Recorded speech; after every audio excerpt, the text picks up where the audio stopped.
Petco Park, a new beginning, let's go. Started back rocking the brown. Ever since we've been knocking them down.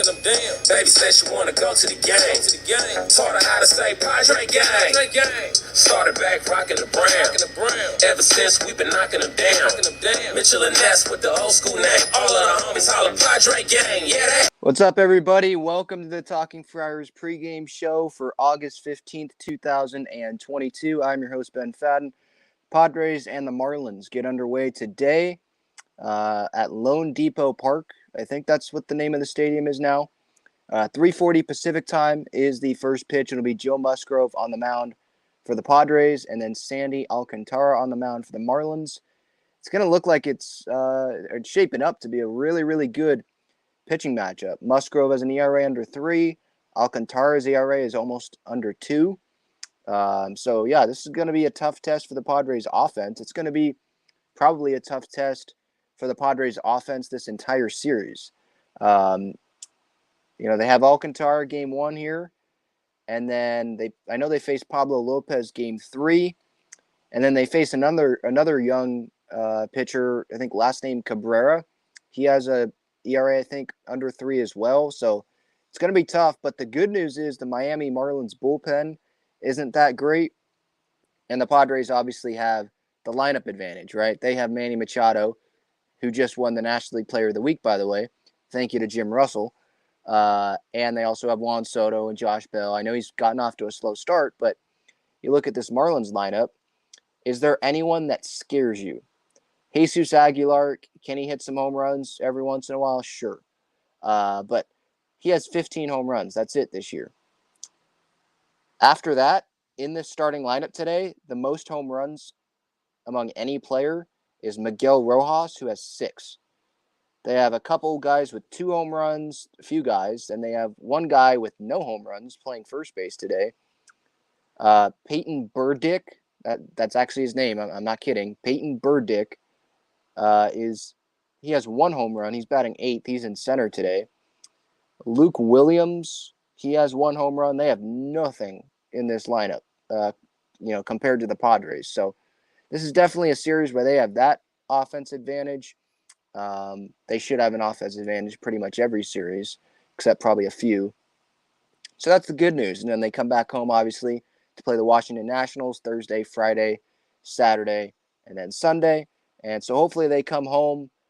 Hopefully they can sweep this series, but I know it's a tough pitching matchup pretty much every day. So if they can take 2 out of 3 and they have a 4-2 road trip, I'll be happy with that.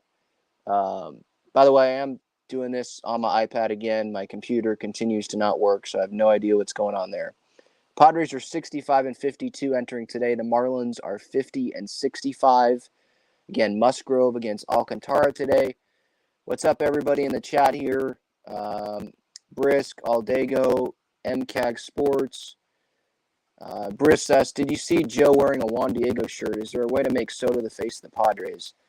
I think Manny is that guy.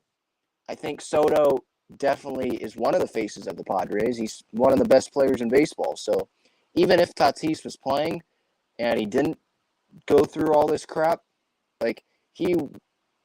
Soto would still be one of the faces of the team. He's one of the best players in the entire game, And yes, I did see Joe wearing the Juan Diego shirt.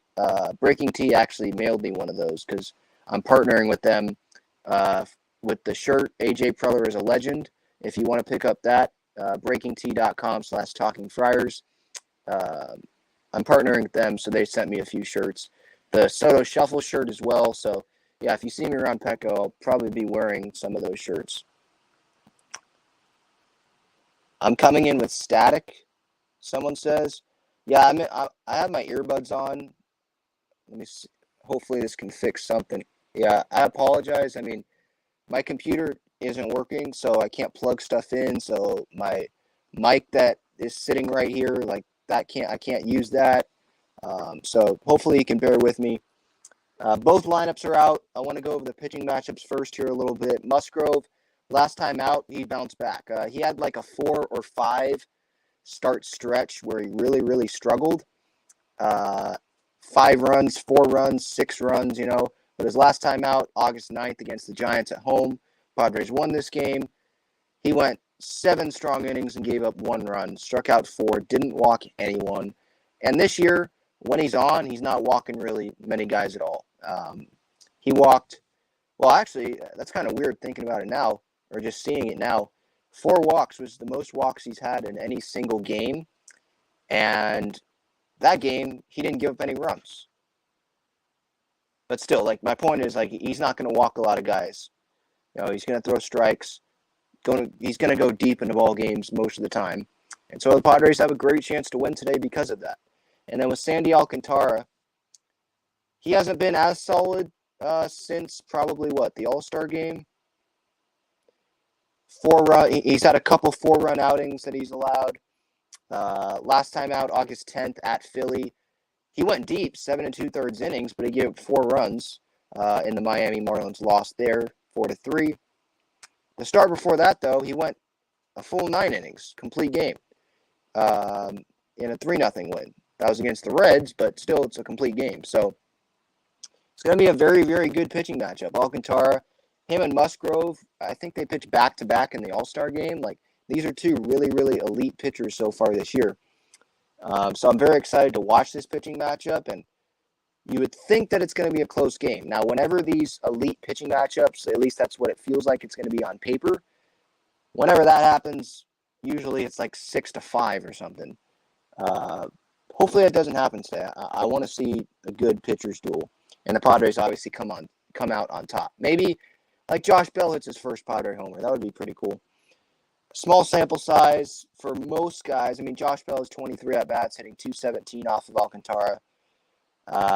Soto, I mean, he hits everyone well. He's hitting .290 off of him in 31 at-bats.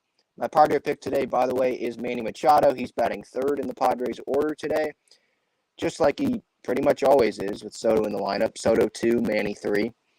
And with Tatis gone for the year, we don't have to worry about where Tatis is going to slot into the lineup or have any of those conversations anymore.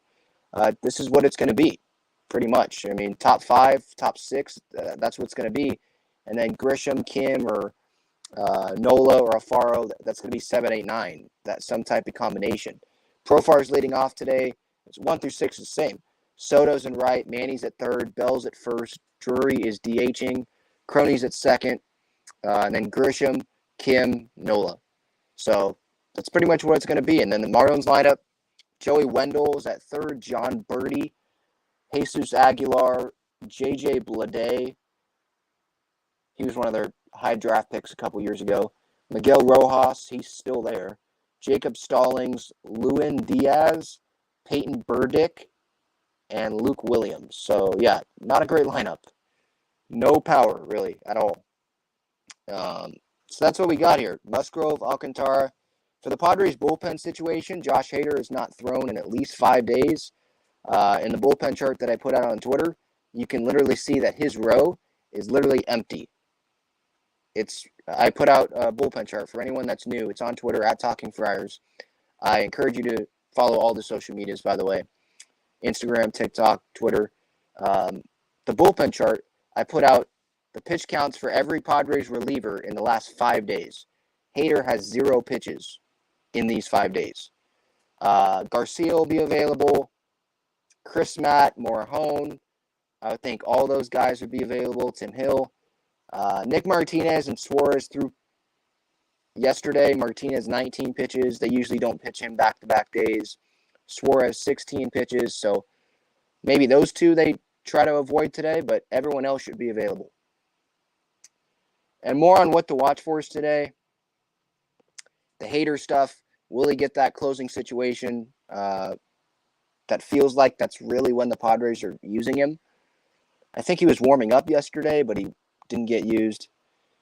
How fast can the Padres get to that Miami bullpen? I mean, I was just looking up on Baseball Reference a few minutes ago, and their closer, he has like an ERA at like 4.40 or something.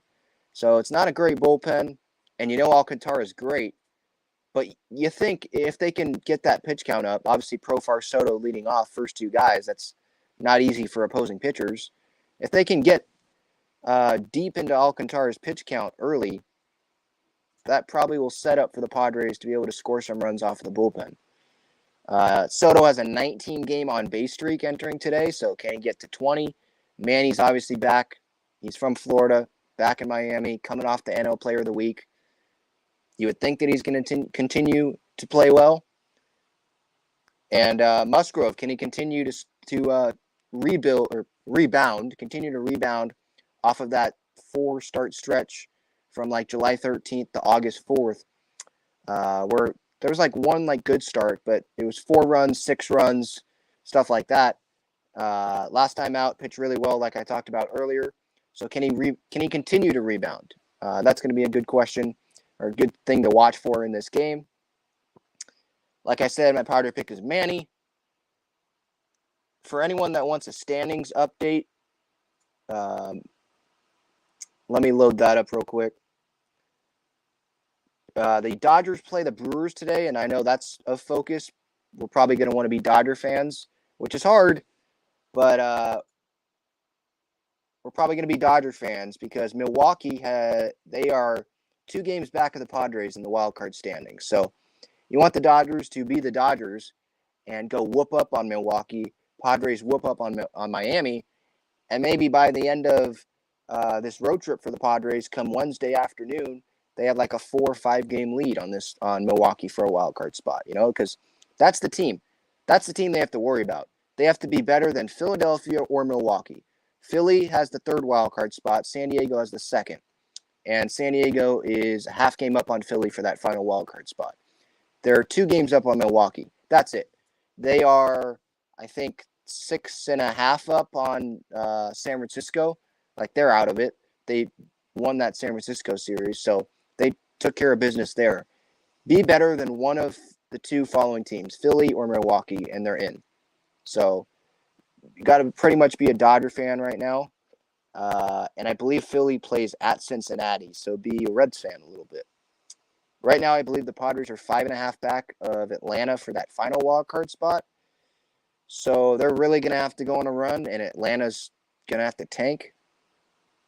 Not like tank, like intentionally lose. Obviously, they're not doing that, but they're going to have to lose some games here. They play the Mets. The Mets are a good team, so maybe they do start losing here. And the Padres playing the Marlins, they can gain some games. But the Braves have won 6 games in a row, and their run differential this year, I know the Padres is a totally different team, but Atlanta's run differential is 47 runs better than the Padres. So they've scored 97 more runs than they've allowed. The Padres have only scored 50 more runs than they have allowed. Philly's run differential is actually better than the Padres. So that's where we are in the standings. The divisions seem wrapped up. Definitely in the West, Dodgers are leading. The Mets are leading that division. Milwaukee and St. Louis, that's not decided yet. St. Louis has a 1.5 game lead on Milwaukee. But St. Louis took it to Milwaukee a little bit this weekend. Mets, by the way, for the National League East, they have a 5.5 game lead on Atlanta. And then in the American League, if you care, Yankees 10 game lead on Toronto in the AL East. Cleveland 2.5 game lead on Minnesota in the Central. Houston 13 game lead on Seattle in the West. And for the wild card there, Toronto's the first wild card, Seattle's the second, Tampa Bay's the third, and then Baltimore's a 1.5 game back of Tampa Bay for that final wild card spot. Minnesota's 2 games back of Tampa Bay. And the White Sox are 2 games back. So there's more teams involved in that wild card race than there are in the National League. So that's a good thing for the Padres. If you want to count the Boston Red Sox as still in, they're 4.5 back of Tampa. I know they just won that Yankee series. So that's what's going on around baseball. And I'll end today's pregame show with some comments here. 3:40 is the first pitch in Miami. Don and Mud are back together. So that's good. I actually kind of enjoyed the Peacock broadcast. I know nothing beats Don and Mud, but I thought it was pretty funny. And Mud was on the Peacock broadcast, so that helped. But I thought they had some pretty good chemistry there yesterday. Brisk asks, are you going Thursday? Yes, I'm going Thursday, Friday, Sunday. That's the plan right now. Hello, Michael. I'm doing well. hopefully everyone is doing well as well. I know Friday, that sucked. This weekend kind of sucked because we're still dealing with that Fernando news. I'm still dealing with it. I know we all are still dealing with it, but I'm trying to focus right now on the team, this current team, because I'm just disappointed and can't really stand Fernando right now. Doesn't mean I'm gonna say like some people and say we should trade him. I think that's stupid, but I'm definitely disappointed in him. And I had that post out on social media, Instagram, Twitter, of so many events that have happened with Fernando in the last like less than a year since the start of the offseason. And so I recommend you go look at that list because it's a ton of stuff that has happened involving Fernando. Up till I think the last thing I talked about was Bob Melvin having to call Fernando instead of Fernando calling him. I think that was Saturday, August 13th. Let's go Padres. I agree. Jonathan, I appreciate that. Best Padres channel on YouTube. I mean, I don't like to say that I am. I mean, John and Jim, I love those guys. We have a really cool relationship. They support me. I support them. Look, I'm just a Padre fan, a diehard Padre fan. I think I laugh. Like on Instagram, someone in the comments today, they're like, you're just a bandwagon Padre fan that'll be rooting for Tatis.